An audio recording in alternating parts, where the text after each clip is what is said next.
Justin Granado. Present, Your Honor. All right, Mr. Granado, if you'll come forward and counsel, you're on this side. Mr. Granados, Judge, what I'm requesting is a reset for at least 30 days. Mr. Garahan is working up the case. It is one of these airport deal. He did a weapon by mistake in his backpack. But anyways, they need more time to discover some facts. Mr. Garahan's on vacation. I left him a voicemail. I left him my card. So hopefully, Mr. Garahan can call me back, and if they're going to dismiss it or do a PTD. PTD. Yeah, that. Okay. All Then right. he doesn't have to come out here again. All Maybe. right. So, Mr. Granado, not Granados.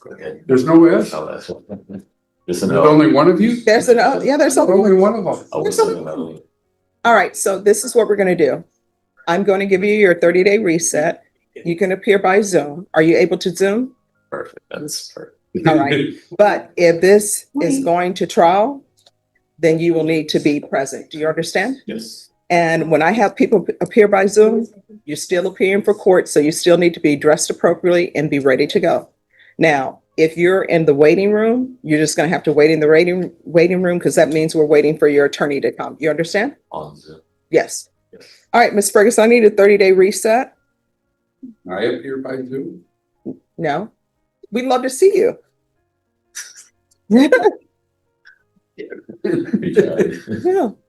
we would miss you. Yeah, sure you will. I've only met Mr. Granado once, so I've met you many times. I'll be July. All right, July 24th. About the Zoom or else. I'll contact. Yes, it's going to be. Hopefully the case will be dismissed by then. It's going to be July 24th. Once you sign the reset form, you're excused. Thank you. Thank you very much, Judge. You're welcome. Who is here on Sylvia Noriega? That's a compliance hearing. Are you ready to proceed? This is the case, Judge, where Ms. Noriega's term ends on 7/5 and they're not paying restitution amount. So, do you want to put her up? Yes. I gotta get back. Ms. Noriega? I said, let's dismiss her. Judge, do I put it down for a pretrial diversion because he hasn't even filled out the? No, you don't put it down for a pretrial. Just put it as discovery. Okay. Thank you very much. You're welcome. Hello. Hi. Hi. So your issue on probation is that you owe restitution. So when will you be able to pay that?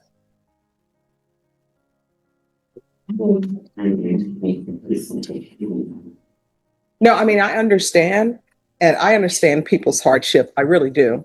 But the person that you owe restitution to. This is where justice gets painfully real. While the defendant struggles financially, the victim is still waiting for closure. Courtrooms often balance sympathy with accountability. But here's the question. Should hardship excuse delayed restitution? Or does justice demand payment no matter what? They're having a hardship because you haven't paid them their restitution. So what's going to end up happening is they're going to file a motion to revoke, but they're going to do it as a summons.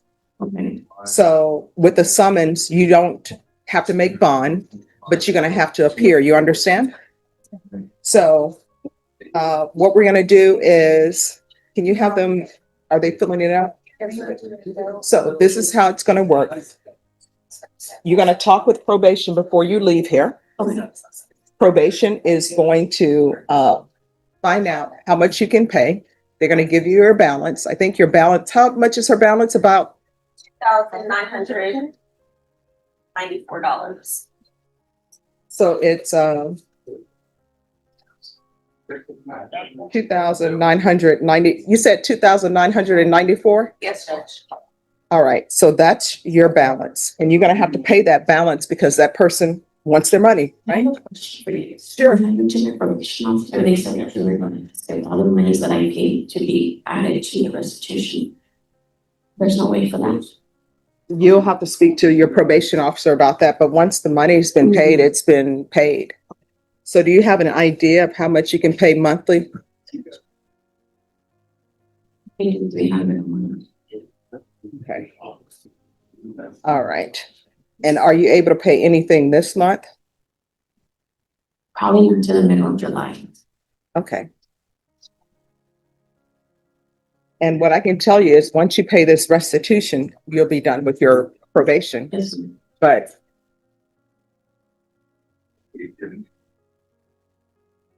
and but Sean, she is telling me that she was told by a probation officer that they could transfer the fees that she has already paid to her restitution. I've never heard of that before. Then let me look at the case. Okay. See if they've applied it to something else. All right. So Norma, if you can recall this for the third week in July. I can do the 17th. All right. What's best for you, Tuesday or Thursday? All right. So if we can do it Tuesday. It'll be the 15th, July 15th. All right. So just have a seat. Probation is going to talk to you and they're going to bring you a reset form. Yes. So Judge, there is some amount that we could possibly transfer to the restitution, and that will be for supervision fees. Okay. I'll look at the case more closely to see what that amount would be, and that would be available to the court when she comes back. All right. So what we're going to do is recall you for the July 15th, and we'll have a balance for you that's due. And then you're going to work out a plan for you to pay that. Okay. Okay. All right. Thank you. You're welcome. So they're going to give you a reset form and then you will be excused. Okay. Just have to. Yes. Just have a seat. They're going to bring the reset form to you. Okay. Luis Alec Martinez. Yes. Good morning. Megan Galloway and I have conferred on docket. I've been trying to get a number. Edelman gave me a number for upfront restitution. The issue is going to be Megan will need to separate the payment to multiple individuals. Edelman and I with Megan to get that squared away where my client can make that payment within 2 weeks. We're asking that we can be here within 3 weeks. That way that we get the tailored restitution form to the payments made, and then we come back for 3 weeks for approval. All right. Ms. Ferguson, That's good. can you recall this in 3 weeks? Yes, I can do the July 17th, it's a Thursday. Yes. All right. You'll need to be back on July 17th. On July 17th, everything needs to be worked out. Otherwise, it's going to head towards jury trial. It should be worked out. Once we get the form, my client can make the payment within a week or two. Right. Thank you for dressing appropriately for court. Just have a seat. Once you sign the reset form, you're excused. You're welcome. Put that under the position deck. Yes. Who's here on Robert Christopher Perez? Assault with a deadly weapon. Now that's a charge that instantly escalates the stakes. And listen carefully, prosecutors are waiting on lab results. Those results could literally bump this from a second degree to a first degree felony. That's the difference between years or decades in prison. Good morning, Your Honor. Good morning. Good morning. Morning. So state, were you able to tender an offer? Your Honor, if I may, this case is as a second degree. It is indicted. It's an ag assault with a deadly weapon, but there's also a Mandel that's still a PF case because there's no lapse, and the Mandel would be a first degree if the lapse come back accordingly. We would obviously like an offer that includes both, but without the lapse, I don't think they can. When are the labs going to be in? I don't know that. What's the estimated time for the labs to be in? I don't know. I haven't asked.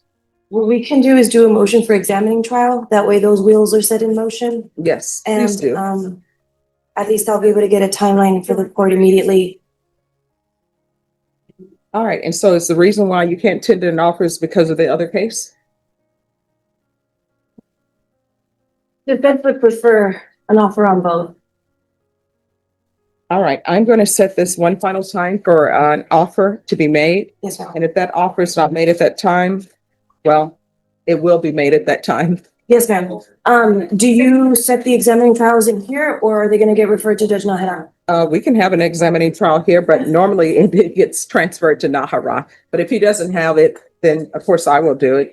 I assume that if you set it for an examining trial and they don't have the labs, they're gonna dismiss it. Yes, ma'am. All right, Ms. Ferguson, I need a 3-week reset on Pettis. July 17th. Yes, ma'am. All right, thank you for dressing appropriately for court. Appreciate it, Your Honor. Thank you. May we be excused for now? Once he signs the reset form, just have a seat and your attorney will bring the reset form to you.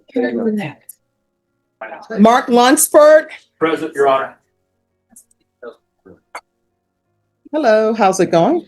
Good, fine, Your Honor. How are you this morning? Oh, great. LSU won the, Yes, they did. The Tigers look good. what can you say about that, right? I've got Mr. Lunsford here, Mhm. Dan Cogdill, and Sam Block on behalf of Mr. Lunsford. Morning, Your Honor. Morning. All right.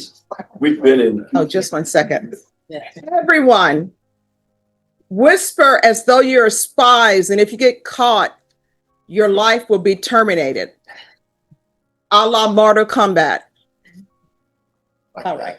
So, discovery. we haven't.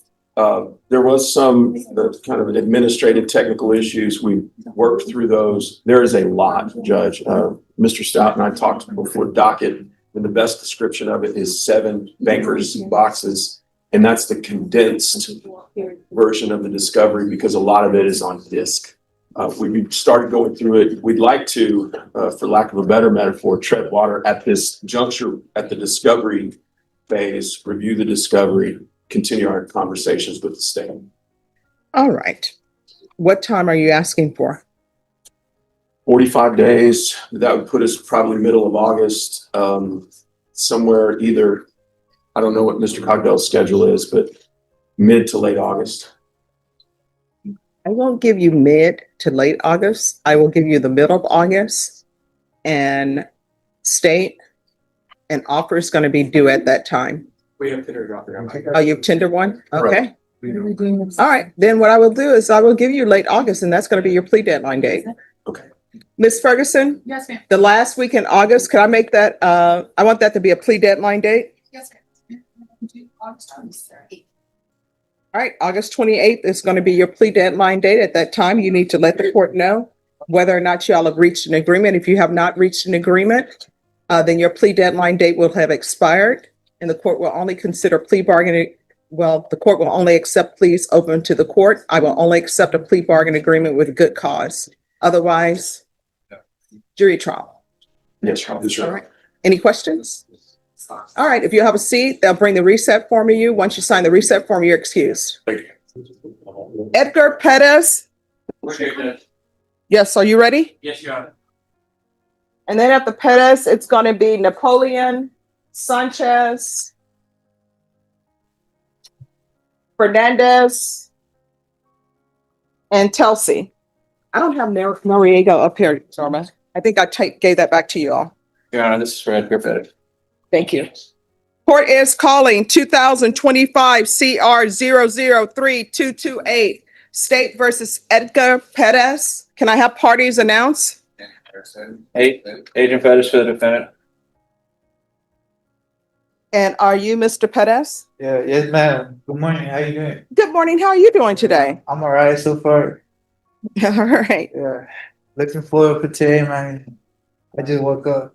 Okay. Yeah. Are you ready to proceed? Yes, ma'am. Yes, ma'am. All right. Did you review the motion to enter adjudication of guilt and revoke community supervision with your attorney? Did you understand it? Yes, ma'am. I understood everything. Are you the same Edgar Pettis who was placed on deferred adjudication in 2025 CR 003-228 for the offense of theft of property 2,500 to 30,000 on April 25th, 2025 for a period of 5 years? Is that you? Yes, ma'am. All right, state. On or about the 22nd day of May 2025 in Bear County, Texas, the defendant Edgar Eliud Perez committed the offense of criminal trespass in violation of condition. How do you plead to that? True or not true? True. All right, did you understand by pleading true to violation of condition number 1, the court could find it true, grant the motion, find you guilty, sentence you up to 2 years in the state jail facility and up to a $10,000 fine. Yes, ma'am. Knowing that, do you still wish to plead true to violation of condition number 1? Yes, ma'am. Court will find violation of condition number 1 true. Is there a proposed agreement? Yes, Judge, deny the motion, then petition ISD, follow tap recommendation. This is heartbreaking. Homeless, young, and caught in the system. But courts don't always accept life problems as excuses. Here's the dilemma. Should the law punish him harder, or should it see his circumstances as a chance for redemption? Let me know what you'd argue if you were the judge. Is that what you're asking the court to do? Yes, Your Honor. All right, sir, if you can raise your right hand for me, please. Do you solemnly swear or affirm the testimony you give will be the truth and nothing but the truth, so help you God? Yes, ma'am. I swear. All right, you can lower your hand, state your name for the record. Edgar Pettit. All right, why are you not doing well on probation? What's going on? No, I just been having some family problems. I don't like to make excuses, but I've been having some family problems, but Well, what's the problem? Because they're saying you're doing, you're committing a new offense. Yeah, it's just because I've been in the street, man, homeless, and I know, it's my responsibility to get probation, but I'm ready to get it done, man. I've been in jail for a long time. Why are you homeless? What's going on? I know you're homeless because you don't have a home, but Yeah. do you not have any family? Oh yeah, I have family. Like I said, I had some problem with them, but I don't know, man. It's just I don't want to make excuses. I fucked up and I messed up, and I want to get this probation over with. I don't know if you could give me another chance. All right, so here are your choices. If I may, Judge. Well, just 1 second. Have you ever been diagnosed with any type of mental health issue or no? No, ma'am. All right, yes, you wanted to say something, counsel? Judge, the long and short of it is he was homeless at the time. He tells me that he has a place to go to now, and I haven't seen for sure, but I believe some of his family is here, which I believe, is that correct? Some of your family's here? Yeah. So okay, so I believe if he's continued, maybe he'll stay at his mom's house. And Well, maybe- does his mom want him at her home? I hope so. I don't know. I don't know, I but- think she's still mad, but I hope so. Is his mom here? They might have escorted her to the hall. They might have. All right. Can somebody check to see if his mom is in the hall? Thank you. Pause right there. This is a legal bombshell. Deferred adjudication. It's not technically a conviction, meaning he can still say he hasn't been convicted. But watch the judge. She's crystal clear that moral turpitude charges stick with you. Translation? Even without a conviction, good luck getting licensed or landing certain jobs. Yeah, man. Can I talk real quick? Sure. Yeah, I just want another chance. Last time I was here, I ended up doing 3 months. I did 3 months in county. I'm ready to get your probation over with. I don't want to spend my life in jail. Well, the best way not to spend your life in jail is to abide by the rules and conditions. Yeah. Do things right. I just want to. All right, so your mom is not here. Yeah, my mom's not here. So I'm going to give you some choices today because how old are you? 21. All right, you know yourself better than I know you. Better than your attorney knows you, better than probation knows you. All right, you're on deferred adjudication. That's not a conviction. So if anybody asks you if you've ever been convicted of, this crime, you can honestly say no because it's not a conviction, it's deferred. If you receive a conviction, then this is conviction of theft.